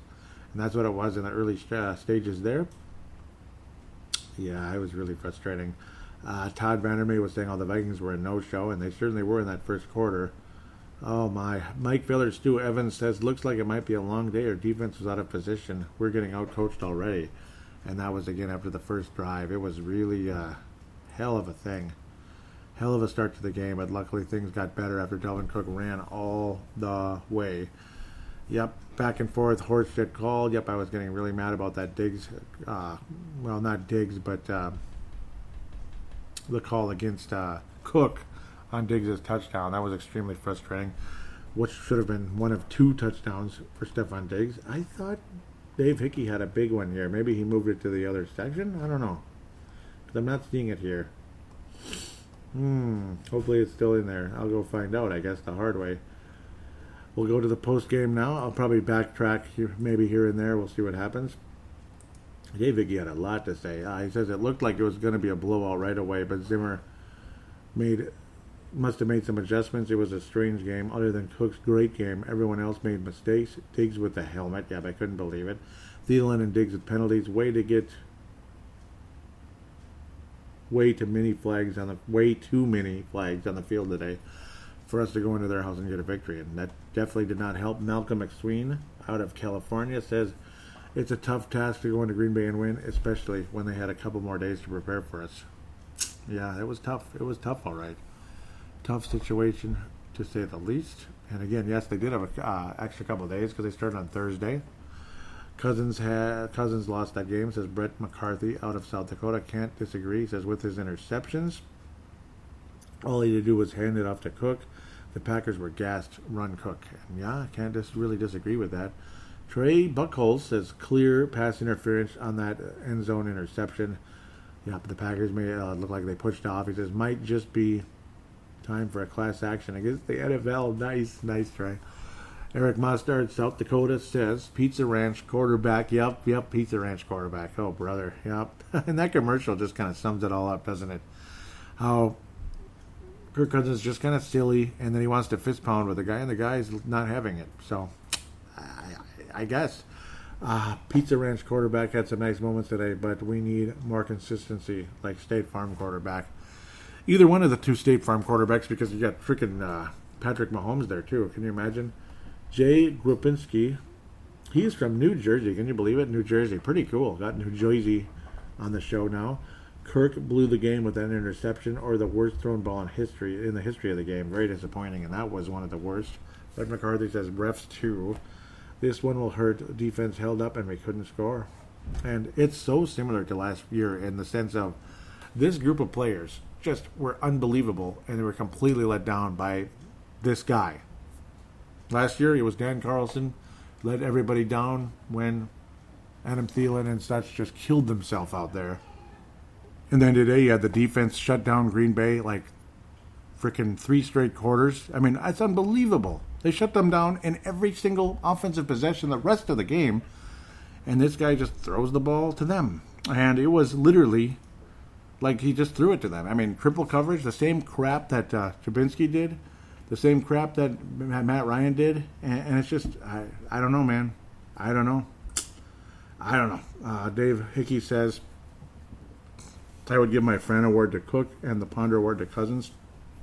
Absolutely hit the nail on the head with that one. There's just no doubt. Yankee out of Brooklyn Center says, touchdown review. should only review to see if the ball carrier passed the goal line. Not look for penalties to reverse it. Yeah, that is kind of stupid, isn't it? Defense deserves the praise for doing a 180 in the second half and keeping the Green Bay in check. Cook is a monster, and I can't wait to see more of him, and no doubt about it, me neither. I can't wait at all. It's going to be awesome. William Carr says, thanks, Kirk. William Carr he's out of California. Gerald String says, was traveling today and just got home, so just reading the comments. I think everyone about covered it. My main question on the late interception was, why were they throwing away? Why were they throwing away? They were running the ball so well and trying to run the clock down. That's the one, that's one on the play calling in my book. Cousins still struggling in big moments, trying to think of a game since he's been with us where he actually led the team in a big game at a crucial time in the game. I'm still trying to think. To me, it was the Philadelphia game last year, but that's it. One game. Once. One game. Unless it's the Super Bowl, one game is not good enough. He's got to do it more often than once.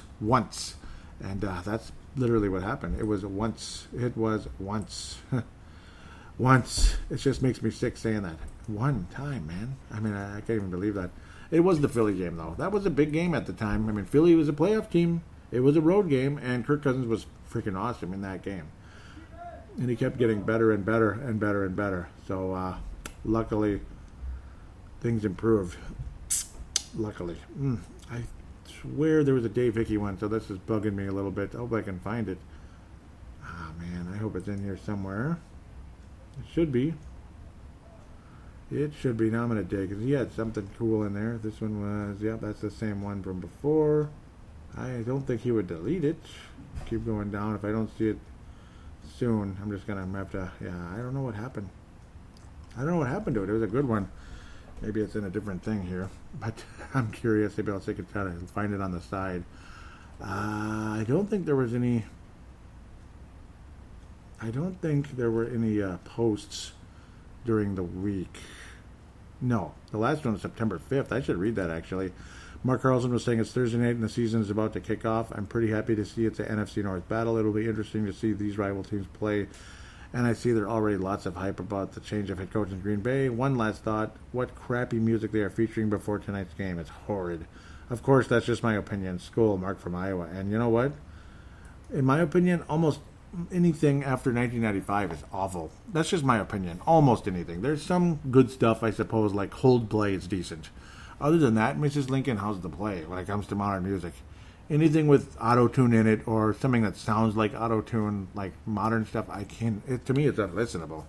And I don't know, that's almost everything nowadays. So some people are maybe that was Dave Hickey's comment. I guess it was. I guess that was the one. Yeah, I think that was it. Well, with that said, let's start getting to the stars and wrapping up this show. It's always hard. It always is. I want to give Dave Hickey the gold star. I thought he was really good. Brett McCarthy. Dave Hickey and Brett McCarthy should share the gold star this week. They were just so good. Brett McCarthy, very active throughout the entire game. Brad Martin is going to bring in the silver, gold-plated silver star. Just awesome. Love you guys. Always have so much to say. Dave Hickey, great. Brett McCarthy. Bronze star should go to probably... who was it? I want to give the bronze star... Oh boy, I want to give the bronze star to Yankee and Gerald. Yankee and Gerald are going to bring in the bronze star. I'm in the season of giving again because there's so many good comments and there was so many things said today in a game like this. Yankee and Gerald String bring in the bronze star, silver star to Mad Martin, and the gold star will be shared with Dave Hickey. So a gold star for each of you, Dave Hickey and Brett McCarthy. Thanks, guys, so much for your conversation. Can't thank you enough. And those of you, man, that just keep it coming, keep it coming. I love all of you. You're spectacular, and you keep me going, and hopefully I keep you going as well during the week. As it's just, I don't know. Monday morning sucks, doesn't it? It sucks, but it's life, unfortunately. Now we'll talk to you about the getting on the show and wrap things up here. There's the phone line, 209-736-7877, 209-736-7877. It is a voicemail. do treat it as such. Mention you're calling in for Purple Mafia show. Your statement, shout out, comment, question, and opine would be greatly appreciated. There's the audio submission route, because the other one is a voicemail, and you get cut off after 3 minutes, so be aware of that. The audio submission, there really is no limit, but try to keep it around 5-ish minutes at maximum. That's just the way it is, I think, if you can. If you have a ton to say, you have a ton to say. But then when you're done, save it and send the file to paladinolive@yahoo.com, paladinolive@yahoo.com. I will then convert it into an MP3 file, thanks to Zamzar or Converto.com. Great websites that provide a free service. If it's a small file, which these would be, a large file, there's a small fee. And I believe you sign up for a subscription or something like that. Pretty cool website, so I'm happy to give them a free plug because they give me a free service that helps my show. So it's only fair, right? It's only fair, eh? One final thing also, please do write a positive review on iTunes or Stitcher or Google Podcasts if humanly possible. If you're willing to take a short time, write a nice 5-star review, have something good to say. It's always appreciated. It looks more attractive to potential listeners, this and that. So if you can do that, I greatly appreciate it. And those of you that have in the past, I can't thank you enough. It's just so greatly appreciated. With that said, it's gotten warmer out after a stretch of cold weather, extremely wet weather this past week. What a frustration it was. I ended up having to cut grass on Saturday for the first time in a while. Usually I'm lucky enough I can get things wrapped up by Friday one way or another, but I had to actually cut grass on Saturday for the first time in a couple of years, I think. That was interesting, but it got done. It got done, and this too shall pass, and this and that. So this next week looks just gorgeous for those of you local in the Twin Cities, and hopefully in Iowa as well. It's going to be nice and gorgeous because it's similar. The weather's similar. You always have certain, days are different here and there, but generally speaking, the weather's often similar in this 5-state region we call Minnesota, South Dakota, Iowa, Wisconsin, and North Dakota. That's the 5-state region we call it around here. So usually the weather's similar one way or another. So with that said, I hope those of you locally or semi-locally enjoy this warm September week. It looks like we might have some humidity, though, some of us. I don't know if it's from one of the hurricanes or what, or that tropical storm, but there's no wind. So yes, no, maybe so. Because usually when there's a hurricane, particularly in the Gulf, that moisture gets blown up here, and you get extremely strong southeast winds because of the hurricane. Like, the hurricane winds come up this far, they're just not as strong by the time they reach here. But it also shows just how powerful those hurricanes truly are, because they reach thousands of miles. Like Hurricane Irma was basically Hurricane Irma did what it would call its version of climate change, so to speak. When it was way out in the Atlantic Ocean, we got a nice cool breeze, nice cool air, because we're on the other side of the big giant circle, basically, that a hurricane forms on the planet, basically, or at least in this general area of 4,000 plus miles, whatever. We were on the cool side, and then when it got closer to Florida into the Gulf area, almost, here came the humidity. So kind of interesting how all that works. That was Hurricane Irma, which was, boy, I've never seen anything like that one. This last one was quite interesting, no doubt. And that was like a steady state storm, which some of those classic meteorologists would say, where it literally rains torrentially and it stops. It doesn't move. It just stays there and keeps raining torrentially, which causes flooding up the ass, to be blunt. So we had one of those in 1987, but that was a steady state storm. It wasn't a hurricane, where the hurricane was turning into a steady state storm. It was the weirdest thing ever. Look that one up. You'll see that in Google, and you'll be like, wow, that's interesting. Way back in 87, we got flooded up the you-know-what because of a rare occurrence called a steady state storm, right? Usually torrential rain comes and goes because it's moving quickly. That one just stood there. It was weird, and it happened, and it kept happening. And that's kind of what this recent hurricane did as well. Pretty weird stuff. With that said, there you go, talking about the weather again at the end of the show. It's Paul Douglas, Doppler radar. Channel 11, Channel 4, whatever channel he's on. No, he's not on any channel anymore. Mostly just WCCO radio now.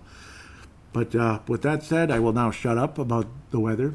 Enjoy it, though, because it's a nice time of year. Take care. Go Vikings against the Oakland Raiders. No excuses next week. It's probably the easiest game on the schedule. It's got to be, right? Vikings are 2-1 next week, and we'll talk to you after that.